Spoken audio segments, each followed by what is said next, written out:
अच्छा दोस्तों, आज का टॉपिक शुरू करते हैं। बहुत इंपॉर्टेंट है और इससे बहुत ही क्वेश्चन आते हैं दोस्तों। आज का हमारा टॉपिक है ब्रिटिश द्वारा बंगाल विजय दोस्तों। तो हमने पहले अलीवर्दी खां तक का शासन पढ़ लिया था दोस्तों। अब उससे आगे चलते हैं, बंगाल में क्या क्या होता है और कैसे अंग्रेज इस पर कब्जा मारते हैं।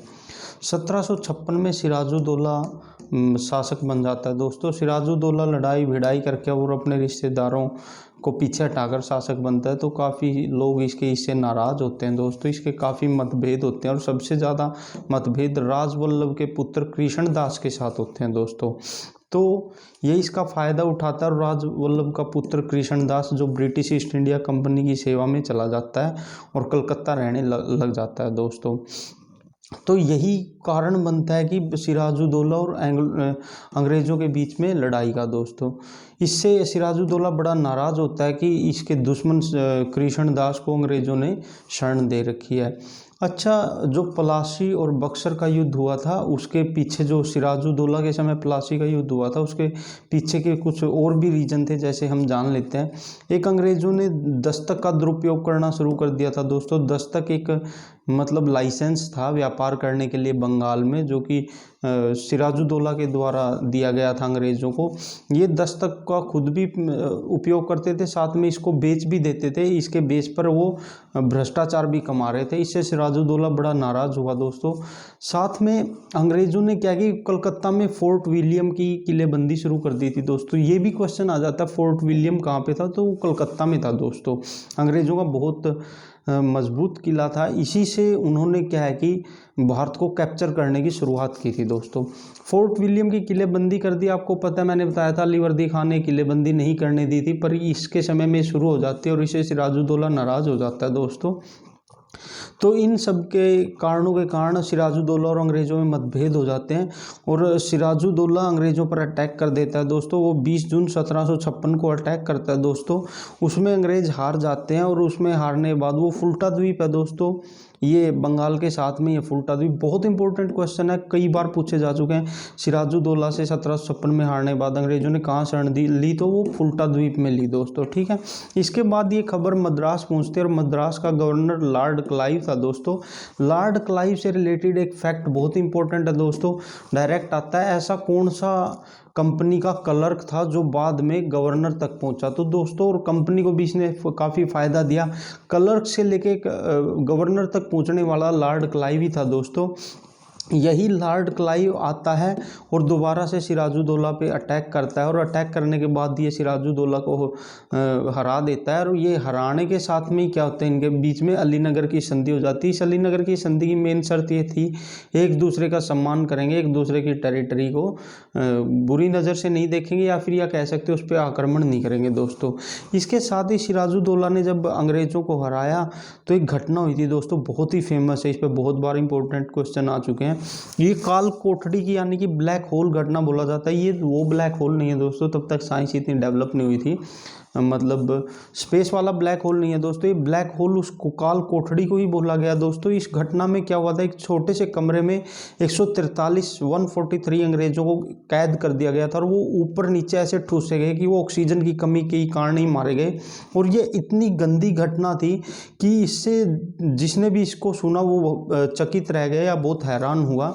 तो ये काल कोठरी घटना किसके समय पे हुई दोस्तों, ये सिराजुद्दौला के समय पे हुई थी। और इसको बताने वाला जो एक ही व्यक्ति जिंदा बचा था, मेन जो राइटर था, वो था दोस्तों होलवेल। उसका नाम होलवेल था। ये भी इंपॉर्टेंट क्वेश्चन है दोस्तों, याद रखना। यहीं से अंग्रेज़ों और सिराजुद्दौला के बीच मतभेद शुरू हो जाते हैं और इन्हीं मतभेदों का फ़ायदा उठाकर लॉर्ड क्लाइव दोबारा से प्लासी का बेस तैयार कर देता है और प्लासी की लड़ाई 23 जून 1757 को हो जाती है दोस्तों। इस लड़ाई से में सबसे इम्पोर्टेंट तो ये है कि दो लोगों ने सिराजुद्दौला के साथ धोखा किया था, मीर जाफ़र और दुर्लभ राय, जिसके कारण गद्दी का लालच देकर मीर जाफ़र को अंग्रेज़ों ने अपने साथ मिला लिया था और यहीं से सिराजुद्दौला की हार शुरू हो गई थी दोस्तों। और इससे भी इम्पोर्टेंट क्वेश्चन ये है दोस्तों, एक मीर मदान नामक एक योद्धा था जिसने वफादारी के साथ सिराजुद्दौला का साथ दिया था और युद्ध में मारा गया था। ऐसे कई बार क्वेश्चन आ जाता है कि ऐसा कौन सा योद्धा था जो कि सिराजुद्दौला के साथ था और जिसने प्लासी के युद्ध में वीरगति पाई, तो वो मीर मदान था दोस्तों। ठीक है। प्लासी की लड़ाई के साथ ही दोस्तों अंग्रेज़ों को काफ़ी फ़ायदे हुए। उसके फ़ायदे मैं बता देता हूँ। एक तो इसी के कारण अंग्रेज़ों की नींव मजबूत हो गई तथा उनको डिसाइडिंग फैक्टर घोषित कर दिया बंगाल में, या फिर इंडिया में आप कह सकते हो। उनके शासन की नींव का पत्थर माना जाता है दोस्तों ये। दूसरी बात, उनको 24 परगना की जो जमींदारी थी वो मुफ्त में मिल गई। अब जो भी यहाँ पे टैक्स वैक्स का सिस्टम करेंगे वो ब्रिटिश ईस्ट इंडिया कंपनी करेगी। और इसके साथ ही बंगाल, बिहार और उड़ीसा में मुक्त व्यापार, फ्री ट्रेड दोस्तों, जो कि बंद कर दिया गया था, वो इनका दोबारा से ये शुरू कर दिया। और यानी कि इनको ये फ़ायदा मिल गया दोस्तों। और इन्होंने मीर जाफ़र को अपना बंगाल का नवाब बना दिया और एक कठपुतली की तरह इसका प्रयोग किया दोस्तों। इसी के साथ भी मीर जाफ़र भी इनसे तंग हो जाता है और उसको भी हटा देते हैं। फिर 1760 में मीर कासिम को सुल्तान बनाया जाता है दोस्तों। ये सीक्वेंस में पूछ लिया जाता है क्रोनोलॉजिकल ऑर्डर में, सिराजुद्दौला, मीर जाफ़र और मीर कासिम दोस्तों। मीर कासिम को ज़बरदस्ती बैठाया गया था वॉन्सिटार्ट के द्वारा और मीर जाफ़र को हटा दिया गया था दोस्तों। अब मीर कासिम ने भी इनके अंदर घुटन महसूस की अंग्रेज़ों के अंडर, और इसने भी कुछ बेसिक चेंज किए जो कि बक्सर के युद्ध का कारण बने। एक तो इसने दोस्तों अंग्रेज़ों से दूर, पहले मुर्शिदाबाद कैपिटल थी, मुर्शिदाबाद जो कलकत्ता के पास थी, इसने घबरा के मुंगेर को कैपिटल चेंज कर लिया और तभी से अंग्रेज़ इसको शक की निगाह से देखने लगे। दूसरा, इसने जो ये दस्तक का दुरुपयोग करते थे दोस्तों, और जिसके कारण भारतीय व्यापारी खुद को एक्सप्लॉइट महसूस करते थे, उसने इसको बंद कर दिया और सभी के लिए फ्री ट्रेड कर दिया। मतलब अब किसी के लिए कोई दस्तक नहीं, भारतीय व्यापारी भी अंग्रेज़ों के समान फ्री, ईस्ट इंडिया कंपनी के समान फ्री ट्रेड करेंगे दोस्तों। इससे अंग्रेज़ बड़े नाराज़ हुए क्योंकि व्यापार ही उनकी मुख्य रीढ़ था उनके शासन की। तीसरी बात ये है कि इसने दोस्तों मुंगेर में एक तोपखाना लगाया और उसमें कुछ यूरोपियन यानी फ्रेंच और पुर्तगीज़ को रखा। इससे भी अंग्रेज़ बहुत नाराज़ हुए। इस पे अटैक कर दिया गया दोस्तों, और एक ये छोटी सी लड़ाई बिहार में हार गया और फिर ये भाग गया। भाग के दोस्तों ये अवध के नवाब सुजाउद्दौला के पास गया और सुजाउद्दौला के साथ गठबंधन कर इसने साथ में वहीं पर दोस्तों शाह आलम द्वितीय को भी, जो दिल्ली का सुल्तान था, उसको भी इसकी सहायता के लिए, मीर कासिम की सहायता के लिए बुला लिया दोस्तों। तो ये तीनों लोग अवध में इकट्ठा हो जाते हैं और फिर यहीं से जो बक्सर, बैटल ऑफ बक्सर थी, उसकी नींव पड़ती है। क्योंकि अंग्रेज़ अब आर पार की लड़ाई करना चाहते थे, वो बंगाल को पूर्णतः अपने कब्जे में लेना चाहते थे दोस्तों। इसी के साथ में मीर कासिम पर अटैक होने के बाद वो क्या करते हैं, भागने के बाद फिर बक्सर के मैदान में मिलते हैं और 22 अक्टूबर 1764 को बक्सर का युद्ध होता है। और इसमें युद्ध में क्या होता है, अवध का नवाब सुजाउद्दौला, शाह आलम द्वितीय और मीर कासिम तीनों की संयुक्त सेनाएं हार जाती हैं। इतना डिसाइडिंग युद्ध था दोस्तों। इसने तय कर दिया कि भारत पर अगली शक्ति अंग्रेज ही राज करेंगे। इसने ना सिर्फ बंगाल और अवध को बल्कि दिल्ली के शाह आलम द्वितीय सुल्तान को भी हरा दिया था। सोचो कितनी बड़ी जीत थी अंग्रेज़ों की दोस्तों। इसके साथ ही बहुत इंपॉर्टेंट है, 1765 को ये युद्ध जीतने के बाद इलाहाबाद की संधि होती है। डायरेक्ट क्वेश्चन आ जाता है कौन सी संधि हुई, इलाहाबाद की संधि। और 1765 में ये भी याद रखना दोस्तों, ये क्लाइव ने की थी। लॉर्ड क्लाइव इस पूरे हेड के रूप में आ गया था। अब वो लड़ाई की जगह बल्कि एक बिचौलिया या फिर कंपनी का कह सकते हो, कंपनी को ही वो अकेला हेड प्रेजेंट कर रहा था। ये क्लाइव ही इसमें हेड था इलाहाबाद की संधि में दोस्तों, ईस्ट इंडिया कंपनी की तरफ से। इसके साथ ही दूसरी तरफ सुल्तान भी था, सुजाउद्दौला भी था, और बंगाल में एक नया सुल्तान बना दिया गया था जिसका नाम था दोस्तों नजीब-उद-दौला।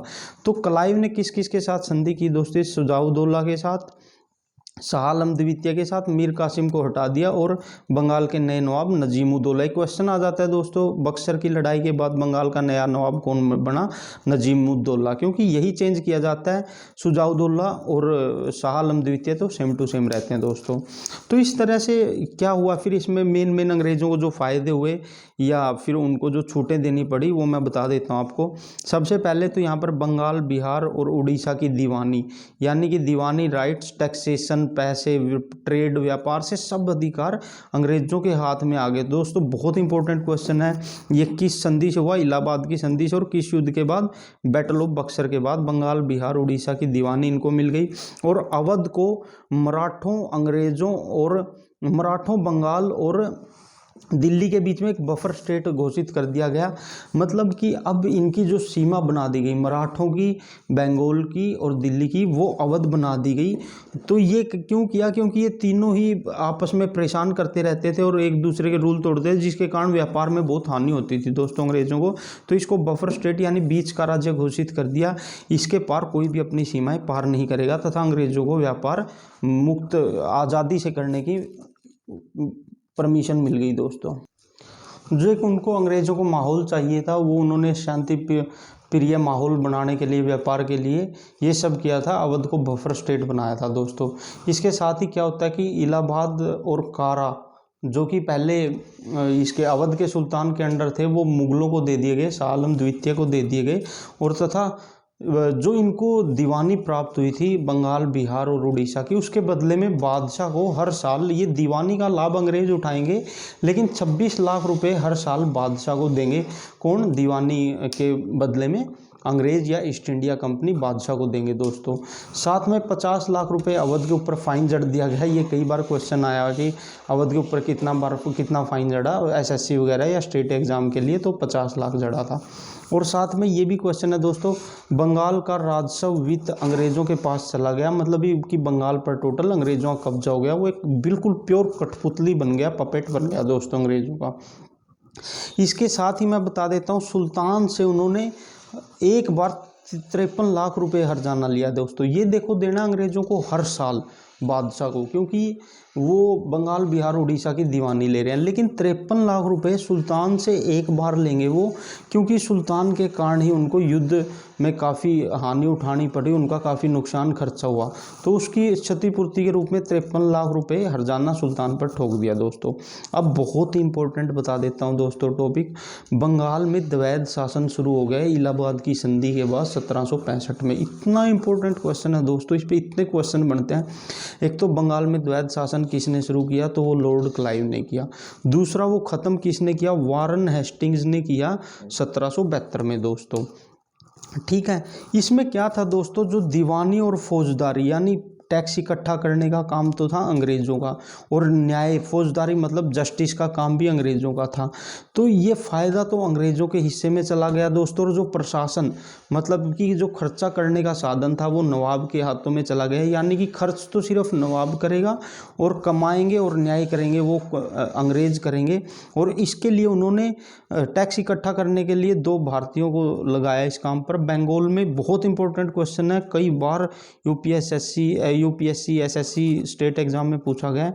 मोहम्मद रजा खां को टैक्स इकट्ठा करने के लिए बंगाल में लगाया ईस्ट इंडिया कंपनी ने, और बिहार में लगाया राजा सीताब राय को दोस्तों। तो टैक्सेशन का काम, फायदे का काम इन्होंने खुद लिया, और जो खर्चे का या प्रशासन का काम वो दिया किसको? वो दे दिया गया बंगाल के नवाब को। और इसको द्वैध शासन को ख़त्म किया वारन हेस्टिंग्स द्वारा। कब? 1772 में, 7 साल बाद दोस्तों।